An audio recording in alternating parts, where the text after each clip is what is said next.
ज्या ज्या वेळी पृथ्वीवरती धर्म संपायला लागतो, म्हणजे राक्षसी वृत्ती वाढते, त्यावेळी प्रत्यक्षात भगवंत धर्म स्थापनेसाठी या पृथ्वीवरती जन्म घेतात, दुष्टांचा नाश करतात. त्याचप्रमाणे महाभारताचं युद्ध म्हणजे त्यावेळी प्रत्यक्षात भगवान श्रीकृष्ण या ठिकाणी धर्म स्थापनेसाठी आले होते.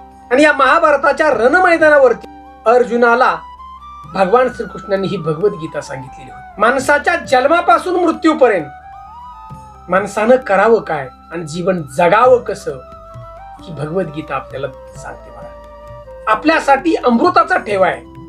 आपण टेन्शन मध्ये आहात, काही संसारिक अडचणीमध्ये आहात, तर भगवद्गीता नक्की ऐका. मित्रांनो, आजच्या व्हिडिओमधून आज आपण भगवद्गीतेचा हा दुसरा अध्याय म्हणजे सांख्ययोग म्हणजेच भगवद्गीतेचं सार आज आपण ऐकणार आहोत. त्यासाठी हा व्हिडिओ शेवटपर्यंत ऐका. आपण तुमच्या जीवनातल्या अडचणी तर दूर होतील आणि तुमच्या घरातील नकारात्मक ऊर्जा नक्की नेऊ. आणि शेवटी आम्हाला कमेंट फक्त ओम नमो भगवते वासुदेवाय नमः अशी कमेंट. संजय म्हणाला, अगदी करुणेने भारवलेल्या, मन खचलेल्या आणि अश्रूंनी नेत्र भरून आलेल्या अर्जुनाला पाहून मधुसूदन भगवान श्रीकृष्ण पुढील प्रमाणे म्हणाले. पुरुषोत्तम भगवान त्या ठिकाणी म्हणाले की, हे अर्जुना, तुझ्यामध्ये अशा अशुद्ध गोष्टी कशा आल्या? ज्या मनुष्याला जीवनाच्या मूल्याचं ज्ञान आहे त्याला या गोष्टी मुळीच शोभत नाहीत, आणि या गोष्टी मनुष्याला उच्चतर लोकात जाण्यात नाहीत, तर त्या त्याच्या दुष्कृतीला कारणीभूत होतात. हे पार्थ, अशा हीन नपुसंकतेची कास तू धरू नकोस. असे करणे तुला शोभत नाही. अंतकरणाचे असे शुद्र दुबळेपणा सोडून दे आणि हे परतम उठ. आणि अर्जुन त्या ठिकाणी म्हणाला, हे मधुसूदना, मला पूजनीय असणाऱ्या भीष्म द्रोणाचार्यासारख्या व्यक्तीवर मी बाणांनी प्रतिहल्ला कसा करू शकेल? हे महात्मा, सम असणाऱ्या माझ्या गुरुजनांना मारून जगण्यापेक्षा भिक्षा मागून जगणं अधिक श्रेयस्कर आहे. जरी त्यांना भौतिक लाभाची इच्छा असली तरी ते श्रेष्ठ आहेत. जर त्यांची हत्या केली तर आपले सर्व भोग रक्तरंजित होतील. त्यांच्यावर विजय प्राप्त करणे की त्यांच्याकडून पराजित होणे, या दोहोपैकी कोणती गोष्ट अधिक चांगली आहे हे आम्हाला कळत नाही. आणि जर आम्ही धृतराष्ट्र पुत्रांची हत्या केली तर आम्हाला जगण्याची आवश्यकता नाही, आणि तरी देखील युद्धभूमीमध्ये ते आमच्या समोरच उभे आहे. माझ्या दुर्बलतेमुळे मी माझ्या कर्तव्याबद्दल गोंधळून गेलो आहे आणि माझी मनशांती नष्ट झाली आहे. अशा स्थितीमध्ये माझ्यासाठी निश्चितपणे सर्वात श्रेयस्कर काय आहे याबद्दल मी तुम्हाला विचारित आहे. मी तुमचा शिष्य आहे आणि तुम्हाला शरण आलो आहे. कृपा करून मला तुम्ही उपदेश करा. ज्या योगे माझ्या इंद्रियांना शुष्क पाडणाऱ्या शोकाला नाहीसे करता येईल असा उपायच मला दिसत नाही. स्वर्गातील देवासारखे सार्वभौमत्व असलेलं वैभवशाली आणि प्रतिस्पर्धी नसलेलं राज्य प्राप्त करून सुद्धा मला या शोकाचं निराकरण करता येणार नाही. संजय म्हणाला की याप्रमाणे बोलून झाल्यावर परतंप अर्जुन श्रीकृष्णांना म्हणाला, हे गोविंद, मी युद्धच करणार नाही. आणि त्या ठिकाणी स्तब्ध. हे भरतवंशजा, त्यावेळी दोन्ही सैन्यांच्या मध्ये उभे राहून हास्य करीत भगवान श्रीकृष्ण खिन्न झालेल्या अर्जुनाला याप्रमाणे म्हणाले. पुरुषोत्तम भगवान म्हणतात की, पंडिताप्रमाणे बोलताना तू जे शोक करण्यायोग्य नाही त्याबद्दल शोक करीत आहेस. जे ज्ञानीजन आहेत ते जीविताबद्दल तसेच मृताबद्दलही शोक करीत नाहीत. ज्या काळी मी, तू आणि हे सर्व राजे अस्तित्वातच नव्हते असा काळ कधीही नव्हता, आणि भविष्य काळात आपण अस्तित्वहीन होणार असंही त्या ठिकाणी नाही. ज्याप्रमाणे देहधारी आत्मा अविरतपणे या देहात बालपणापासून तारुण्यात आणि तारुण्यातून म्हातारपणात जात असतो, त्याचप्रमाणे मृत्यूनंतर जीवात्मा दुसऱ्या देहामध्ये प्रवेश करतो. अशा स्थित्यंतरामुळे धीर मनुष्य गोंधळून जातो. हे कोणते? तात्पुरती उत्पन्न होणारी आणि कालांतराने विनाश पावणारी जी सुख दुःख आहेत ती हिवाळा आणि उन्हाळा याच्या येण्या जाण्याप्रमाणे आहेत. हे भरतवंशजा, ती सुख दुःख इंद्रियांना होणाऱ्या जाणीवेपासून निर्माण होतात आणि मनुष्याने ती क्षुब्ध न होता सहन करण्यास शिकलं पाहिजे. हे पुरुष श्रेष्ठ अर्जुना, जो मनुष्य सुख आणि दुःख यांनी विचलित होत नाही आणि दोन्ही अवस्थांमध्ये स्थिर असतो, तो मोक्ष प्राप्तीसाठी निश्चितपणे योग्य आहे. हे तत्वदर्शी पुरुष आहेत. जे तत्वदर्शी पुरुष आहेत त्यांनी असा निष्कर्ष काढला आहे की जे असतं भौतिक शरीर आहे ते चिरकाल टिकू शकत नाही आणि जे सत म्हणजे जीवात्मा आहे ते कधीच बदलत नाही. या दोन्हींच्या स्वरूपाचा अभ्यास करून तत्वदर्शी पुरुषांनी असा निष्कर्ष काढलेला आहे. जे संपूर्ण शरीराला व्यापून आहे ते अविनाशी आहे असे तू जाण आणि त्या अविनाशी आत्म्याचा कोणीही नाश करू शकत नाही. अविनाशी, अमर्याद आणि शाश्वत जीवात्म्याचा शरीराचा निश्चितपणे अंत होणार आहे. म्हणून हे भरतवंशजा तू युद्ध कर. ज्याला वाटते की जीवात्मा हा मारणारा आहे किंवा तो मारला जातो तो अज्ञानात आहे. कारण जीवात्मा मारित नाही किंवा मारलाही जात नाही. कोणत्याही काळी आत्म्यासाठी जन्मही नाही आणि मृत्यू नाही. त्याचा जन्म झाला होता असंही नाही, त्याचा जन्म होतो असेही नाही आणि त्याचा जन्म होणार आहे असेही नाही. तो अजन्मा, सनातन आणि नित्य अस्तित्वात असणारा आणि पुरातन आहे. शरीराचा नाश झाला तरी त्याचा नाश होत नाही. हे पार्थ, जो व्यक्ती जाणतो की आत्मा हा अविनाशी, शाश्वत, अजन्मा आणि अव्यय आहे, तो कोणाला कसा मारील? ज्याप्रमाणे मनुष्य जुन्या वस्त्रांचा त्याग करून नवीन वस्त्र धारण करतो, त्याचप्रमाणे आत्मा ही जुन्या आणि निरुपयोगी शरीराचा त्याग करून नवीन भौतिक शरीर धारण करतो. आणि या आत्म्याचं कोणत्याही शास्त्राद्वारे तुकडे करता येत नाहीत. अग्नीद्वारे त्याला जाळता येत नाही, पाण्याद्वारे त्याला भिजवता येत नाही, तसेच वाऱ्याने त्याला सुकविताही येत नाही.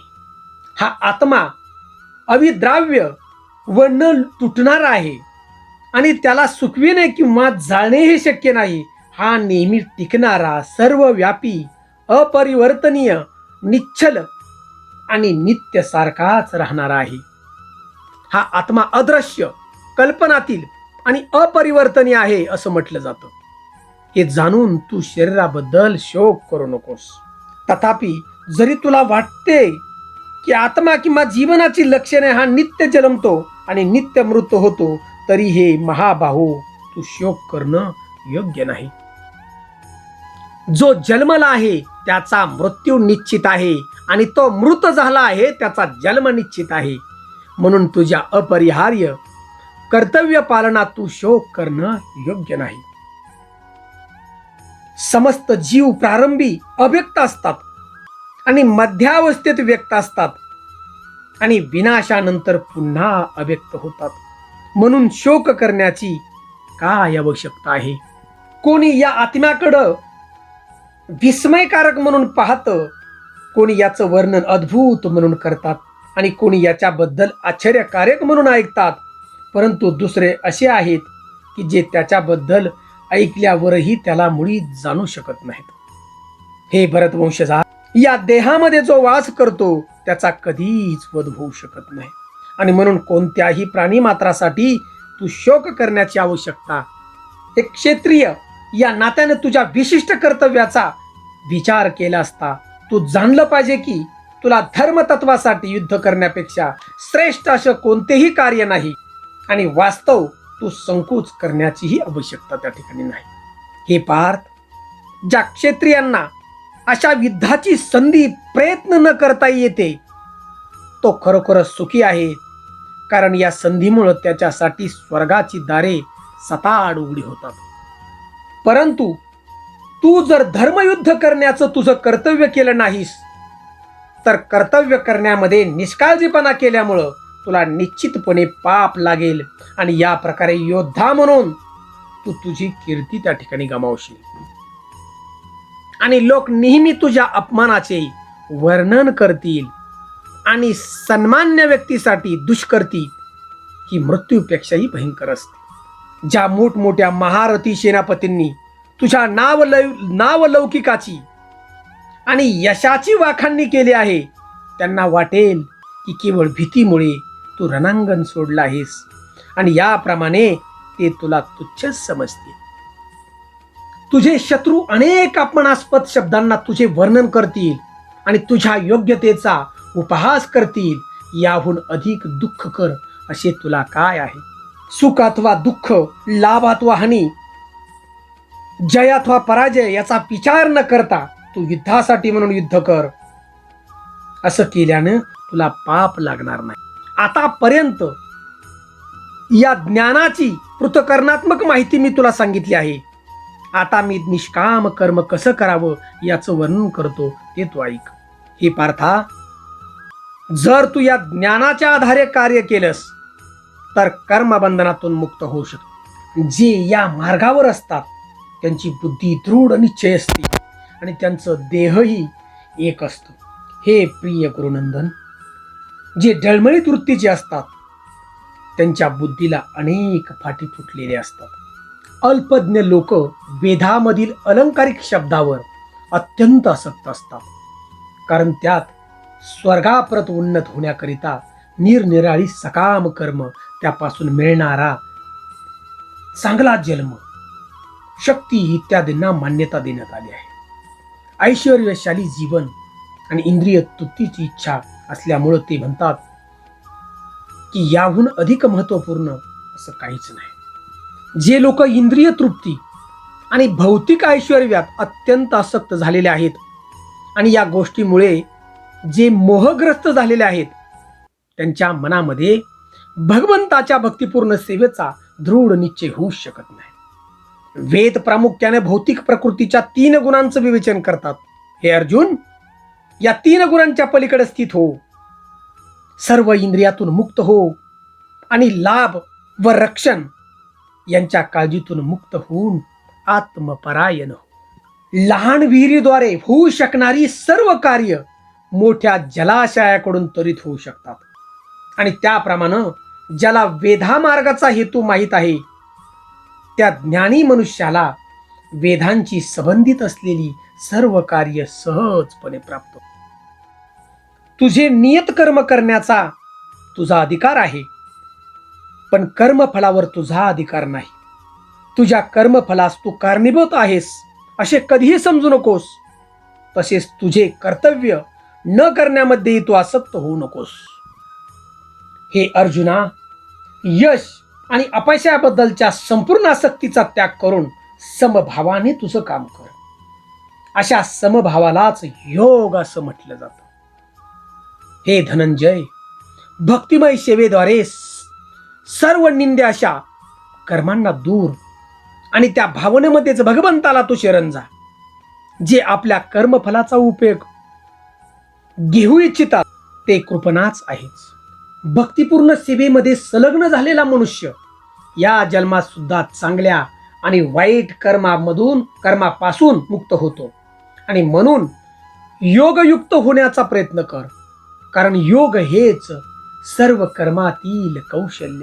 याप्रमाणे भगवंताच्या भक्तिपूर्ण सेवेमध्ये संलग्न होऊन महान ऋषीमुनी अथवा भक्तगण भौतिक जगतातील कर्मफलनातून मुक्त होतात आणि अशा रीतीने ते जन्म मृत्यूच्या चक्रातून मुक्त होतात आणि सर्व दुःखांच्या पलीकडं स्थानाची म्हणजे भगवत धामाची त्या ठिकाणी प्राप्ती करतात. आणि जेव्हा तुझी बुद्धी या मोहरूपी घनदाट अरण्याच्या पार होईल तेव्हा तू ते सर्व ऐकलेलं आहेस आणि जे सर्व ऐकवायचं आहे त्या सर्वाबद्दल उदासीन होशील. जेव्हा तुझे मन वेदांच्या डौलदार अलंकारिक भाषण विचलित होणार नाही आणि जेव्हा ते आत्म साक्षात्कारामध्ये समाधिस्थ होईल तेव्हा तुला दिव्य भावनेची त्या ठिकाणी प्राप्ती होईल. आणि अर्जुन त्या ठिकाणी म्हणाला, हे कृष्ण, ज्याची भावना अशी समाधिस्थ झाली आहे त्याची लक्षणं काय आहेत? तो कसा आणि कोणत्या भाषेत बोलतो? तो बसतो कसा आणि चालतो कसा? आणि श्री भगवान त्या ठिकाणी म्हणाले, हे पार्थ,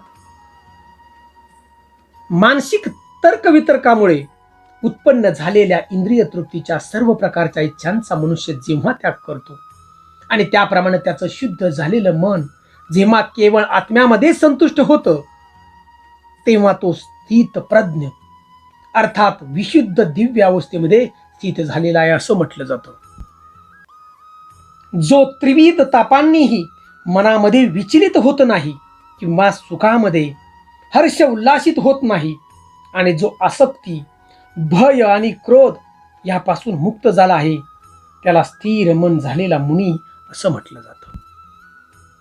या भौतिक जगतात जो कोणी शुभ अथवा अशुभ गोष्टींच्या प्राप्तीपासून प्रभावित होत नाही आणि जो अशा प्राप्त शुभाशुभ गोष्टींची स्तुती अथवा निंदाही करीत नाही तो पूर्ण ज्ञानामध्ये दृढपणे स्थिर झालेला असतो.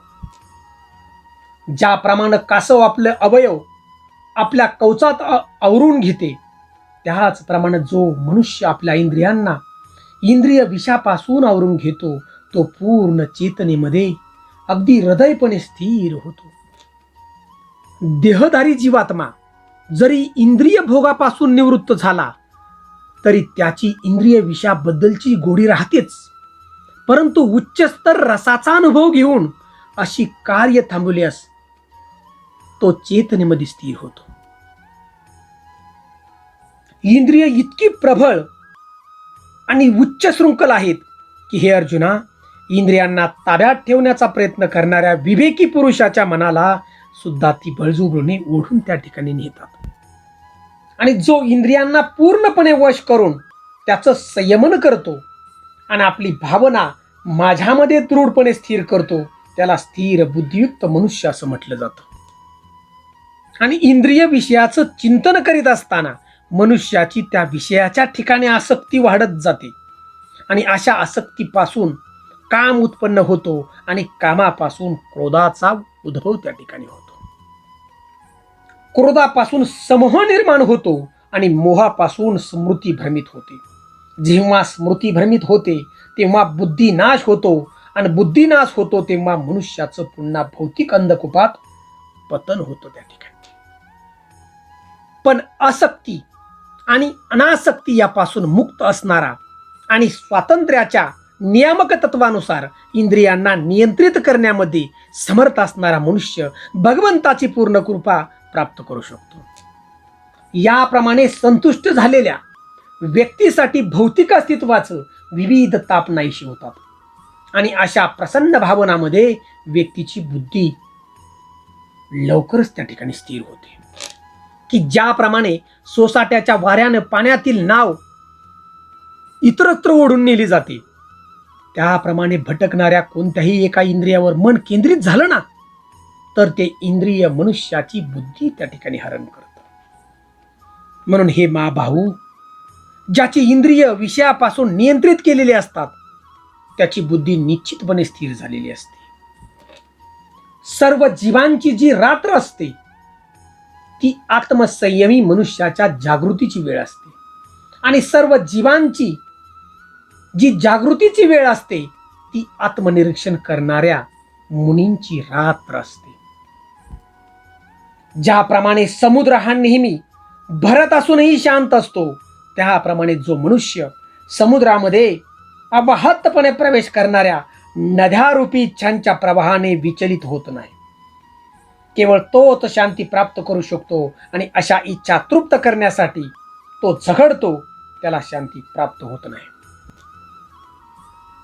ज्या मनुष्याने इंद्रिय तृप्तीच्या सर्व इच्छांचा त्याग केला आहे, जो निस्पृह अथवा इच्छा रहित जीवन जगत आहे, ज्यानं पूर्णपणे स्वामित्वाच्या भावनांचा त्याग केला आहे, ज्याच्या ठिकाणी मिथ्या अहंकार नाही, तोच केवळ वास्तविक शांती प्राप्त करू शकतो.